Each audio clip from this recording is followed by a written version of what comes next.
सभी को नमस्कार।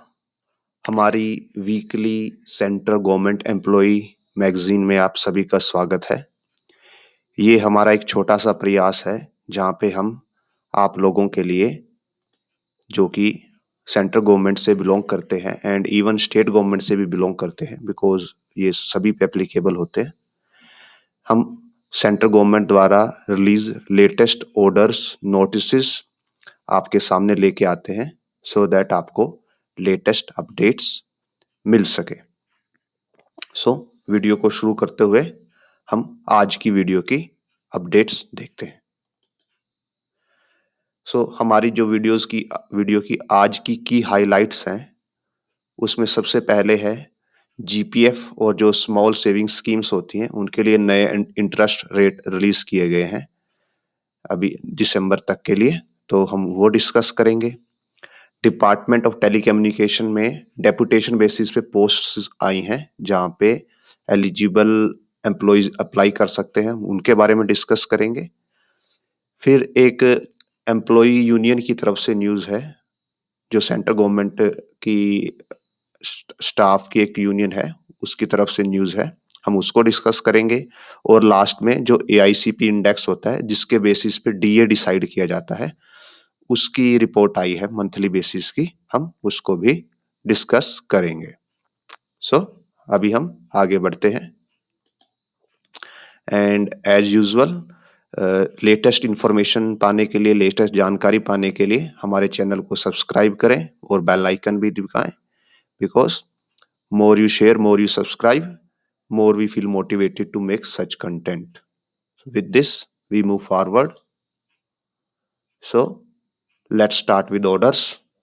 तो सबसे पहले हम डिस्कस करेंगे जो जीपीएफ के लिए रिगार्डिंग ऑर्डर आया है उसको।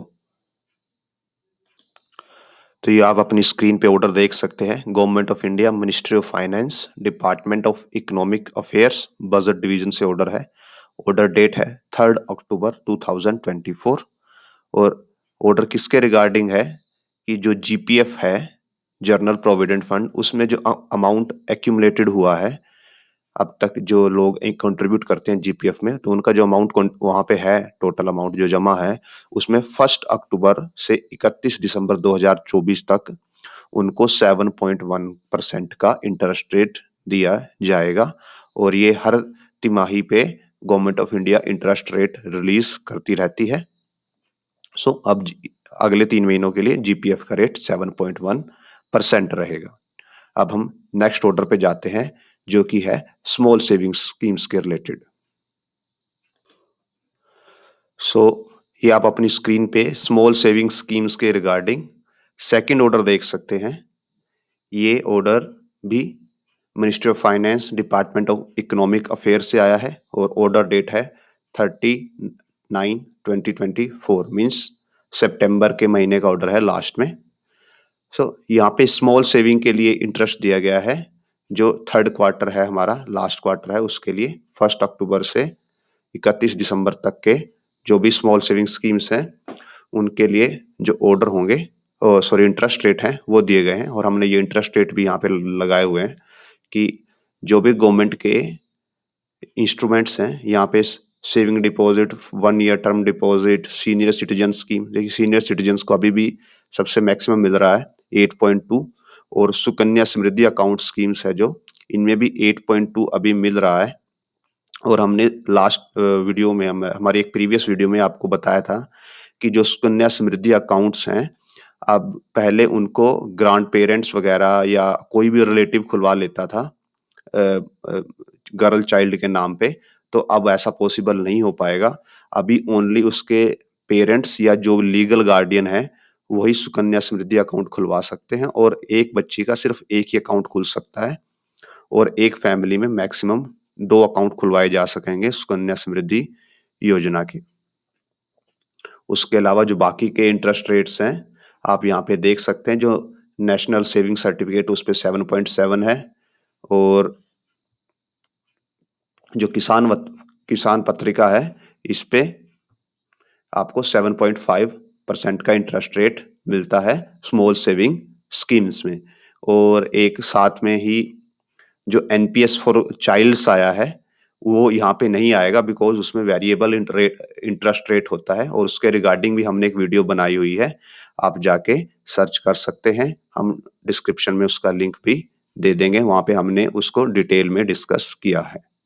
तो हम अब आगे बढ़ते हैं और जो हमारा थर्ड ऑर्डर है, वो है डेपुटेशन पोस्ट के रिगार्डिंग जो डिपार्टमेंट ऑफ टेलीकम्युनिकेशन में आई हैं। So third order deputation of jobs in department of telecommunication. अभी हम इसका ऑर्डर आपको शो करते हैं। तो अब अपनी स्क्रीन पे ये डिपार्टमेंट ऑफ टेलीकम्युनिकेशन का ऑर्डर देख पा रहे हैं जो 30 सितंबर 2024 का है। और ये किसके लिए है? यहाँ पे 10 रिटायर्ड या रिटायर्ड शॉर्टली मीन्स जो रिटायर हो चुके हैं या रिटायर होने वाले हैं और अपने अगले 2 महीनों में रिटायर होने वाले हैं सेंट्रल गवर्नमेंट एम्प्लॉइज जो कि डिपार्टमेंट टेलीकम्युनिकेशन में डेपुटेशन के लिए अप्लाई कर सकते हैं। या तो आप रिटायर्ड हैं या अगर आप 2 महीनों में रिटायर होने वाले हैं तो यहाँ पे आप डेपुटेशन के लिए अप्लाई कर सकते हो। इसके लिए जो रिक्वायरमेंट है कि आपने या तो सेक्शन ऑफिसर या असिस्टेंट सेक्शन ऑफिसर या इसके बराबर के पे स्केल पे पोस्ट पे आपने वर्क किया होना चाहिए और ये स्टार्टिंग में 1 साल के लिए होगा और बाद में इसको एक्सटेंड किया जा सकता है। एंड जो वर्किंग एम्प्लॉई हैं वो यहाँ पे अप्लाई नहीं कर सकते। ये सिर्फ रिटायर्ड या जो गोइंग टू रिटायर्ड है उनके लिए एप्लीकेबल होगा। और यहाँ पे अपने जो इसके लिए परफॉर्मा दिया गया है, एलिजिबिलिटी मांगी गई है कि आपको बेसिक कंप्यूटर की नॉलेज होनी चाहिए, आपको ड्राफ्टिंग आनी चाहिए। मेनली आरटीआई से रिलेटेड जो वर्क होता है, जो ऑफिस वर्क होता है वो आपको वो आना चाहिए। एज लिमिट 64 की है और यहाँ पे एक परफॉर्मा गिवन है। अगर आपको परफॉर्मा चाहिए तो आप हमारे डिस्क्रिप्शन से डाउनलोड कर सकते हैं या डीओपीटी की वेबसाइट पे भी आपको ये ऑर्डर एज इट इज मिल जाएगा। और इसमें सभी कुछ मेंशन है कि आपको कहाँ पे अप्लाई करना है और इसको आपको फॉर्म को फिल करके स्कैन करके ईमेल करना है इस ईमेल आईडी पे, या आप वहाँ पे जाके जो एड्रेस है डिपार्टमेंट टेलीकम्युनिकेशन रूम नंबर 417 संचार भवन न्यू दिल्ली, यहाँ पे भी फॉर्म को डिपॉजिट करवा सकते हैं। So this was our third order. इसके बाद हमारा जो फोर्थ ऑर्डर है दैट इज एआईसीपी इंडेक्स के रिगार्डिंग। जो एआईपीसीपी इंडेक्स होता है ये होता है all India consumer price index for industrial workers. इसमें सरकार क्या करती है, महंगाई नापती है किसी बेस ईयर के हिसाब से। अभी जो करंटली बेस ईयर है वो 2016 के बेस ईयर के बेसिस पे महंगाई को मापा जाता है। 2016 की जो प्राइस थे उनको 100% मान के आज के प्राइस की कैलकुलेशन की जाती है। और ये प्राइस कैलकुलेशन किसके लिए होती है?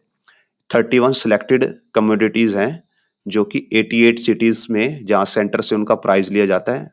देश के अंदर 88 सिटीज हैं जहाँ से उनका प्राइस लिया जाता है और फिर उनके एवरेज प्राइस के बेसिस पे महंगाई की वैल्यू परसेंटेज में निकाली जाती है।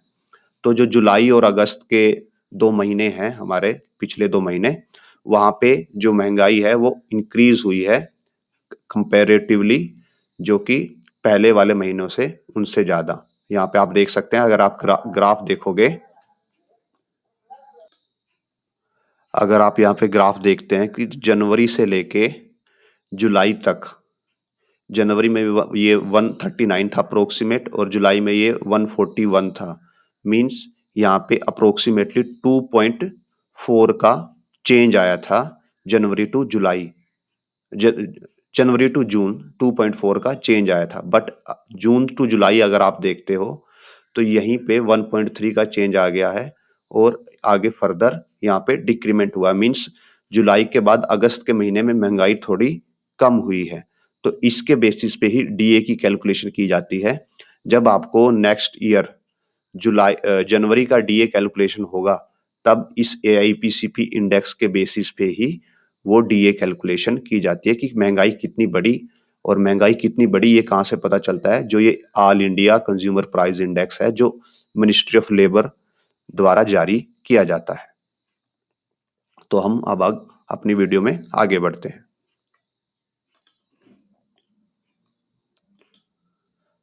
अब अगर आपने यहाँ तक वीडियो को देख लिया है तो प्लीज़ लाइक करें, शेयर करें और सब्सक्राइब करें, because your subscribe makes us motivated to make such content. So अभी हम और आगे बढ़ते हैं और एक एम्प्लॉई यूनियन की तरफ से अपडेट है, जहाँ पे डीए और बोनस के रिगार्डिंग गवर्नमेंट को लेटर लिखा गया है। वो लेटर हम आपको शो करते हैं। So here is letter, confederation of central government employees and workers. ये इन्होंने लेटर लिखा है किसको? जो हमारी फाइनेंस मिनिस्टर हैं श्रीमती निर्मला सीतारमन, उनको लेटर लिखा गया है किसके रिगार्डिंग? डीए के डिक्लेरेशन के रिगार्डिंग और बोनस के डिक्लेरेशन के रिगार्डिंग। तो इस लेटर में ये मेंशन किया गया है कि अभी तक जो डीए है, जो जुलाई में डिक्लेयर हो जाना था, वो अभी तक नहीं दिया गया है और साथ में ही जो फेस्टिवल्स आ रहे हैं और फेस्टिवल के बेसिस पे जो बोनस दिया जाता है, प्रमोशन लिंक बोनस और ad hoc bonus, productivity link bonus and ad hoc bonus जो दिया जाता है, वो भी नहीं दिया गया है। तो इस ऑर्डर में ये बोला गया है कि आप इस मैटर को जल्दी से जल्दी ध्यान दीजिए और ये दोनों चीज़ों को रिलीज करने का प्रयास करें। और इसके साथ ही एक अनदर ऑर्डर है जो हम यहाँ पे अभी शो नहीं कर पा रहे हैं। वो जो रेलवे एम्प्लॉय यूनियन है, उन्होंने प्रोटेस्ट भी किया था इसके रिगार्डिंग और उन्होंने मिनिस्ट्री को भी लेटर जारी किया था। उन्होंने रिक्वेस्ट की थी कि जो बोनस, प्रोडक्टिविटी लिंक बोनस दिया जाता है, उसका बेसिक बढ़ाया जाए, बिकॉज़ अभी प्रोडक्टिविटी लिंक बोनस 10,000 के अराउंड बेसिक के हिसाब से दिया जाता है। वो उसको 18,000 के बेसिक के हिसाब से देने की डिमांड कर रहे थे। अगर हमें उसका भी एक प्रॉपर ऑर्डर कहीं पे मिलता है तो हम आपको के साथ वो भी शेयर करेंगे और उसमें क्या-क्या डिमांड्स हैं, वो भी शेयर करेंगे। सो विद दिस हम अपनी वीडियो के एंड में पहुंच चुके हैं एंड अगर ये वीडियो आपको इन्फॉर्मेटिव लगी हो, आपको कुछ नई अपडेट मिली हो, तो please share this video, like this video and subscribe to our channel. We will meet in our next video. Till then, goodbye.